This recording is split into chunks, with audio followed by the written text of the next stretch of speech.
get right to this cool down. With our cool down, first stretch we got, we're gonna stretch out these hands here. You're going to reverse grab here.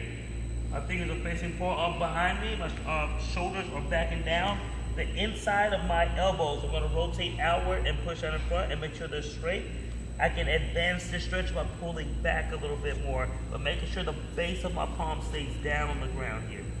And you're gonna feel the pull on the front end of these forearms, and you wanna stay in this stretch for 1 to 5 minutes.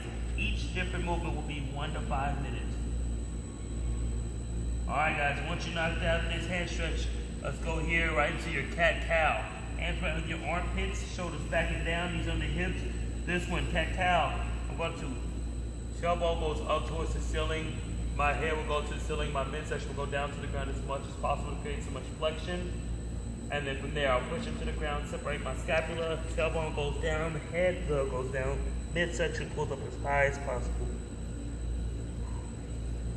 And you will smoothly flow from your cat to cow for 1 minute here. Again, increased range of motion is our target. All right, once you do that one, guys, we'll take it down to the ground for our twisting start here. With the twisting start here, you'll have your legs separated pretty wide. Your legs stay on the ground. One hand reaches overhead, the other one goes to the side. I will pick this hand up towards the ceiling. Big inhale, fill up the air in the ribs, and exhale as you let gravity and yourself allow this arm to pull over as far as possible. You're allowed to go down to the ground as far as it can. So right here is where I'm stopping. Ideally, I want the back of my shoulder touching the ground. So once I get here, I keep my toe down. Big belly breath. Exhale, reach that arm out a little bit further. And you will see yourself melt little by little down to this ground. So I'll go about 30 to 40 seconds on each side, so that it's a total minute into this stretch here. Again, when I'm going to the other side, the other arm will go overhead, the other one will shoot here. Big breathing in through the ribs, exhale, so that you can get more range of motion in there. Sit in there. If you need to spin longer, you'll notice imbalance in there. If you need to spend more time in one side, then spend that time, okay? Next piece, we're going to our 90-90 stretch. With our 90-90 stretch, it's definitely good for looping up the hips. I'm going to come into this position here, where my leg, from my hip to my knee, a straight line, knee to ankle, a straight line, hip to knee, a straight line, and knee to ankle, a straight line. And that creates our 90-degree angles, and this is the 90-90 box stretch. With this one, I like to rotate my chest facing in front of me, pick up my back in a straight line, and then from there, rotate side to side. If my knees are falling down on both sides, it'll let me know that my hips are looking pretty healthy here, and then I will advance it with a stretch where I'm pulling my chest over the shin here. Not over the thigh, I'm not pulling this way. Pull forward as much as possible. Try to keep your knee, ankle on the ground as you pull your chest forward.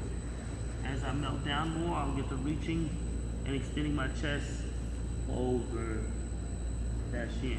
Again, about a minute on this side, and we'll flip it over and do a minute on the other side. Same deal. You're gonna feel this pull down the back side here. Whenever I'm stretching this leg, it'll be down here, same thing on the other side, okay? And then we'll transition to our world's greatest stretch. With world's greatest stretch, make sure you keep separation between your legs here. Big time common mistake there. Okay, keep the separation. Make sure everything's aligned facing in front. My knees, my toes on both sides are all facing in front of me. And from here, I'm looking for straight lines. Straight line between this knee and ankle. All right, and then my ankle is right behind that knee. All right, I'm in perfect position to drop my elbow down to the ground as far as I possibly can. Now I'm gonna feel a huge pull inside of here as well as underneath here, and sometimes over here if you're really tight. But as I breathe, inhale, exhale, and you will melt yourself down towards the ground even more. Once we get here, about a minute of elbow going down towards the ground and rotating and pulling this way, letting this knee fall to the outside, then you'll rotate up towards the ceiling, create a straight line between the hand on the ground and the hand that's up to the ceiling. All right, guys, we got the same thing on the other side. So again, I'll switch up the leg. I'll make sure everything's aligned, straight line, and then from there I'll go down with the elbow here again. All right, so let's just do a neck stretch, which is our hurdler stretch. We're almost in position for it. With your hurdler stretch, I'll take this knee off the ground here. I'll put this leg straight. My hands will come down to the ground here. Now, I want to make sure that it's a straight line between my hip and my toe here. Don't let the leg go to the outside or inside. And then from there, I will lower my bottom down to the ground. As long as my knee is behind my hip, that is pretty good hurtless stretch position. Obviously, I'm a little tight here. So from there, you'll reach forward. Okay. Okay. Okay, now, if you can't, you get down there. Just bend your knee a little bit and get as far as you can onto that stretch, okay? And just maximize sitting there for a minute. And it'll be the same thing on the other side, where you're pulling that knee back as far as possible. And sometimes it's easier to get up on that knee to help get that knee behind your body so that you can get down into this hurtler stretch here, okay? So both hands will extend down as far as possible. Okay, so 1 to 5 minutes in that position as well, and then from there we'll go into your wall quad stretch. With your wall quad stretch, coming over to this wall, so we'll come up as close as I can get my knee to the wall is my goal. I will try to do. I'll create separation so I'm stable through the leg, and ideally I'm trying to create a straight line between my knee, my hip, and my shoulders. Oh, I am tight, and I will reach up and pull back towards the wall. This is gnarly, this is real, guys. Stay here for 1 minute, and we'll switch it over to the other side. You're gonna feel a massive pull from the quads and a little bit from the hip flexor, which is all good. It's good to feel that.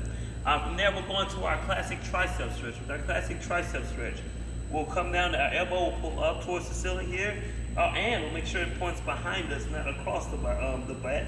But you can also stretch it across the back. So ideally, I want more here. Rib cage stay down, don't let the rib cage come out. And stretch here. I can use the wall to assist.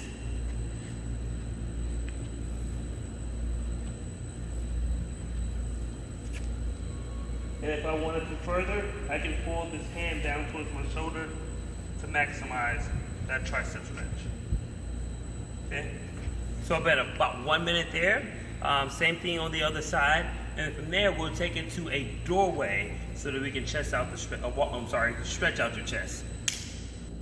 All right, guys, so we're here at the doorway. With the doorway chest stretch, you want to make sure your shoulders are back and down, so keeping those away from the ear. Your elbows and arms will go to the same part of here. If you can reach your elbows out. If not, you'll have to go with your arms straight, but see if you can get your elbows to it. My wrist stay directly over my elbow. Now, with my shoulder back and down, my objective is to go into a split stance and pull down and forward.